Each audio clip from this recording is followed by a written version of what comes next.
Dan orang-orang yang menyakiti orang-orang mukmin laki-laki dan perempuan tanpa ada kesalahan yang mereka perbuat, maka sungguh mereka telah memikul kebohongan dan dosa yang nyata. Jadi saya ulangi, dan orang-orang yang menyakiti orang-orang mukmin baik laki-laki maupun perempuan tanpa ada kesalahan yang diperbuat oleh mukmin tersebut, maka sungguh mereka telah memikul kebohongan dan dosa yang nyata. Nah, maka hadirin sekalian yang dirahmati oleh Allah Subhanahu wa taala, ini menjadi larangan bagi kita ketika kita sesama muslim ngapusi, menipu, atau dalam bahasa yang lain adalah menyakiti hatinya. Kita itu kalau sudah merasa dan sadar bahwa kita ditipu, yang terjadi adalah loro hati. Jadi umpamanya ketika kita ada sesuatu, kita jual beli pada sesama muslim, pokoknya ki apik ora eneng cacate. Maka suatu ketika kita melihat hal yang kita beli itu ternyata cacat, hal yang kita beli itu tidak sesuai dengan ciri-ciri syarat-syarat yang kita persyaratkan, maka kita mesti akan ada kesimpulan, wah, kapusan. Maka ketika sesama muslim, sesama mukmin, kita dilarang untuk melakukan itu. Kita kepada yang bukan mukmin, yang bukan muslim pun ketika jual beli harus terus terang. Rasulullah itu ketika dulu kan memberikan contoh, nek sing didol itu ada cacatnya, beliau terus terang, ini ada cacatnya, nek kurun, kalau tidak malah justru ini bukan dijual. Mengapa? Karena ini cacat. Dan barang siapa berbuat kesalahan atau dosa, kemudian dia tuduhkan kepada orang yang tidak bersalah, maka sungguh ia telah memikul suatu kebohongan dan dosa yang nyata. Nah, An-Nisa 112 begitu. Sing sapa wonge gawe kesalahan utawa dosa, terus dosa kuwi mau, kesalahan kuwi mau dituduhke marang wong liya sing ora salah, maka sungguh ia telah memikul suatu kebohongan dan dosa yang nyata. Hati-hati awak dhewe itu, kadang-kadang kan kita ada guyon. Mohon maaf, umpamanya sebenarnya kita yang buang angin, ya, bentuk umpamanya. Terus kancane liyane diarani boyok sentuk. Hati-hati, kita itu sekedar guyon, tapi itu juga bagian dari pelaksanaan jalur yang lakonnya awake dhewe ini dituduhke wong liya. Nah, supaya orang lain melihatnya ke sana, orang nyalahke awake dhewe. Bila umpamanya baunya agak lumayan gitu. Lumayan, ya betul, umpamanya. Maka kita hati-hati, kita hanya sekedar guyon, tetapi itu juga akan menjadi masalah. Maka mari kita hati-hati, guyon-guyon dan seterusnya, kita hati-hati dengan hal yang demikian. Kenapa? Karena bisa jadi seperti itu. Bahkan dalam lingkungan kehidupan kita sekalian yang dirahmati oleh Allah, kadang-kadang juga ada yang begitu. Kita yang melakukan kesalahan, tetapi ada tujuan itu diberikan kepada orang lain. Bisa jadi yang diberikan kepada orang lain itu orang yang berada di bawah kekuasaan kita. Maka kita berhati-hati, sesama mukmin, sesama muslim dilarang untuk melakukan hal seperti itu. Oke, jadi melakukan sesuatu yang berakibat hukum, kemudian kita memberikan satu kebohongan yang melakukan si A dikandani. Pokoknya kudu gelem lho, itu umpamanya. Nah, maka kita hati-hati untuk tidak melakukan hal tersebut, karena itu adalah bagian dari diingatkan oleh Allah Subhanahu wa taala, faqad tamala burtana wa itsman mubina. Maka sungguh ia telah memikul suatu kebohongan dan dosa yang nyata. Kita bisa jadi dihadapkan dengan suatu masalah yang itu menjadikan kita menjadi pertikaian. Maka itu dikatakan bukan golongan kami. Karena pernah Rasulullah itu ketika ditanya, beliau menjawab, dalam hal itu sesama mukmin, karena yang membunuh dan yang terbunuh neraka. Kan mana Rasulullah menyampaikan seperti itu. Sing mateni karo sing dipateni neraka. Kemudian sahabat kan bertanya, ya Rasulullah, kalau yang membunuh kan jelas ia masuk neraka. Sedangkan ini si fulan, si fulan ini terbunuh, saya dipateni masa ya ini mlebu neraka. Nah kemudian Rasulullah memberikan ilustrasi, coba dipikir, apakah yang terbunuh itu ada niatan untuk membunuh yang pembunuhnya tadi? Oh iya, karena mereka saling bertikai. Maka si A pengen membunuh si B. Hanya kebetulan saja kedisian si B akhirnya si A mati duluan. Maka dikatakan oleh Rasulullah bahwa neraka itu karena begitu, ketika sesama mukmin, apalagi tidak berkaitan dengan akidah dan seterusnya, mereka berperang, maka sing mati kalau sing mateni sama-sama di neraka. Itu juga menjadi peringatan bagi kita sekalian untuk berhati-hati ketika kita menghadapi suatu persoalan.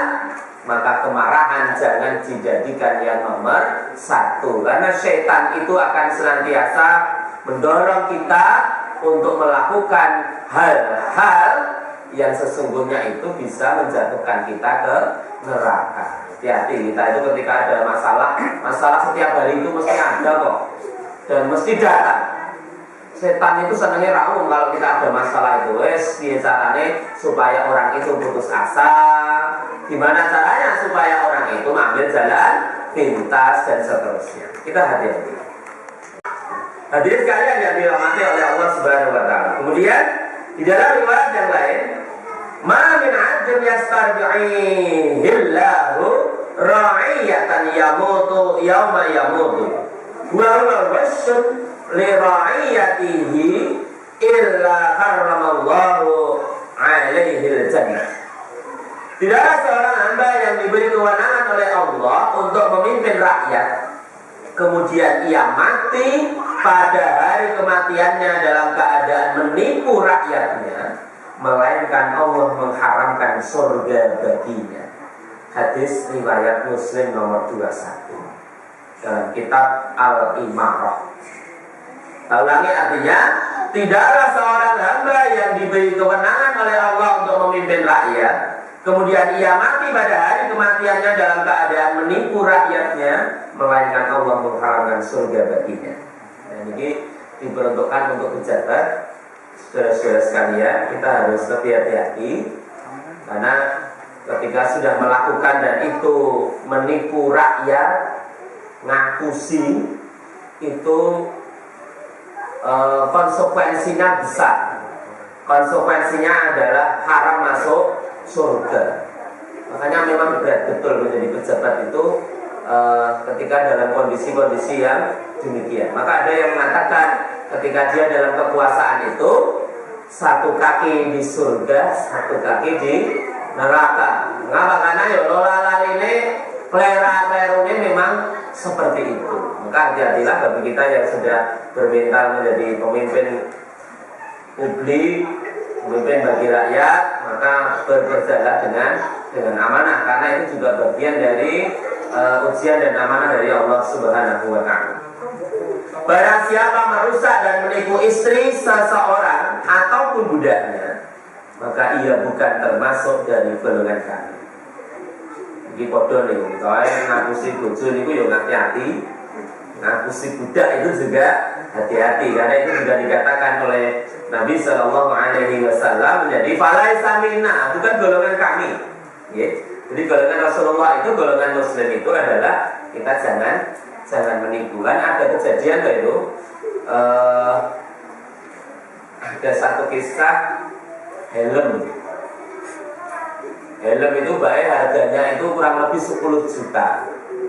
Nek ngomong karo bojone regane 500.000. Kemudian oleh tetangganya karena ngerti, yo, ya ini tak tuku 5 juta lho piye. Ya istri kan nang-nangane jare regane 500.000 kok enek tanggane ngenyang arekan dituku 5 juta. Kira-kira diberikan apa tidak? Diberikan. Alhamdulillah berarti kaya ping 10. Akhirnya setelah itu cerita kepada suaminya, Mas, helmmu disenangi tonggo, Masya Allah, aku berarti 4,5. Apa iso? Ya, jari kan regane 500, iki mau dinyang 5 juta. Tak weke langsung nyomono wae. Nah, akhirnya karena suaminya nggak terus terang ya bertepuk jidat. Waduh. Kenapa? Makanya terus terang itu menjadi penting. Ya, apa? Iki helme larang. Larang iki piro? Yes. Masa dadi pikiranmu pokoke regane sakmene, umpamane lah itu monggo. Tapi ketika kita bohong bisa jadi lola ini nanti suatu saat seperti itu ya kita juga yang akan merasakan kerugian. Nah maka monggo kita harus mulai terus terang kepada pihak keluarga supaya tidak terjadi hal-hal yang pernah terjadi pada lingkungan masyarakat kita. Nah itulah yang ke-15 adalah tidak menipu. Maka mari kita menjaga sesama muslim, pokoknya ojo hapus-hapusan. Kita harus saling jujur. Kemudian yang ke-16, tidak mengkhianatinya. Hendaklah seorang muslim tidak mengkhianati dan mendustai saudaranya semuslim, juga tidak menunda-nunda pembayaran hutang kepadanya. Berdasarkan firman Allah Subhanahu wa taala di Al-Maidah ayat 1, A'udzubillahi minasyaitonir rajim. Ya ayyuhalladzina amanu aufu bil 'uqud. Wahai orang-orang yang beriman, penuhilah janji-janji.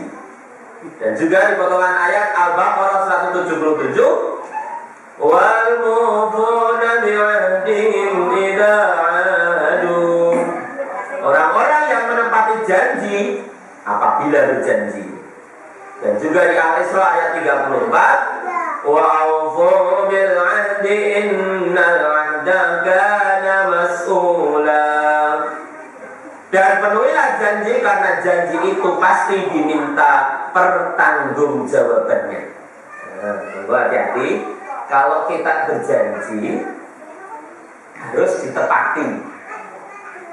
Berjanji apapun, baik kepada anak-anak, kepada orang dewasa, atau kepada orang yang lebih tua dan seterusnya, baik di keluarga maupun pada orang lain, kalau kita ada janji, penuhi, tepati. Karena bisa jadi kalau kita nggak menepati, kita di anak-anak saja lah, umpamanya gitu. Kita janji, boleh rapotan loh, munggah kelas, gajimu, umpamanya gaji nilai 80 ada 5, yes, tak janjeni sepeda ontel anyar. Kita kan memotivasi anak, apa yang pernah kita janjikan, apalagi yang kita janjeni adalah bukan anak-anak. Maka kita hati-hati. Kalau kita sudah menjanjikan sesuatu, maka tunaikan janji itu dengan sebaik-baiknya. Kalau memang kita ada penundaan, segera matur, segera bilang sebelum jatuh tempo.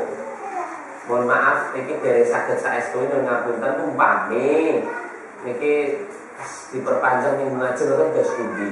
Itu akan menjadi lebih baik. Karena kadang-kadang mohon maaf sok-sok itu ya ada sing ngarep jadi ini dino sesuk dengan tadi orang teko. Maka kita hati-hati seperti itu. Ada 4 hal. Barang siapa yang pada dirinya terdapat 4 hal ini, maka ia termasuk orang munafik tulen. Dan barang siapa pada dirinya terdapat salah satu dari ke-4 hal ini, maka dirinya terdapat sifat kemunafikan sampai ia meninggalkan sifat tersebut, yaitu jika dipercaya ia berkhianat, jika berkata ia dusta, jika berjanji ia mengingkari, dan jika bertengkar ia berbuat keji. Hadirin sekalian yang dirahmati oleh Allah Subhanahu wa taala. Jadi ada 4 ciri munafik di dalam hadis ini dikatakan Rasulullah nek papat-papat teono tenggene diri kita, yaitu yang dipercaya khianat, ora tau iso dipercaya. Kemudian yang kedua, jika berkata ia selalu dusta, ngapusi. Ngomongnya ceritanya ngurung sak jempolan ngomong sak lengen itu umpamane. Kemudian jika ia berjanji ia selalu mengingkari janji apa? Ya kapan itu umpamane dia mengingkari dengan hal seperti itu. Atau jika ia bertengkar ia berbuat keji. Berbuat keji itu bisa jadi kalau dalam istilah yang lain itu meleno ya sakit mangkon. Atau dia melakukan bertengkar dengan melakukan penindakan-penindakan yang memang tidak sesuai dengan nilai-nilai kemanusiaan, maka sesungguhnya ia sudah menjadi munafik tulen. Rasulullah, munafik tulen itu ya munafik tenanan. Tetapi kalau ada salah satu sifat itu yang ada pada diri kita, maka hati-hatilah ketika itu kita sudah punya sifat munafik, maka hendaklah kita segera meninggalkan sifat tersebut. Enggak, nek pamane sik kulino ngapusi, mulai sekarang kita menghindari ngapusi. Wis, nek gelem yo barange kaya ngene iki. Nek ra gelem yo wis ora apa. Itu juga bagian kalau kita jujur. Ya, dunia itu menjadi musuh Allah. Nggih, betul kalau anak wae dhewe biyen nek janji yakin bolikin sumprit itu ya kan tidak atas nama Allah itu ya. Tetapi ketika kita sudah mulai demi Allah, wallahi dan seterusnya, ketika dia mengkhianati itu menjadi bagian kalau kita itu ternyata musuh Allah. Orang balane Gusti Allah. Nek orang balane manusia itu kan jek penak. Awak dhewe gak dibolong Gusti Allah ora kosong. Itu satu. Kemudian yang kedua, orang yang menjual orang merdeka kemudian memakan hasilnya. Adon wong. Kita hati-hati, itu bisa terjadi perdagangan manusia. Itu sadar. Mungkin kita urung pateknya tidak sampai ke sana, tapi itu terjadi.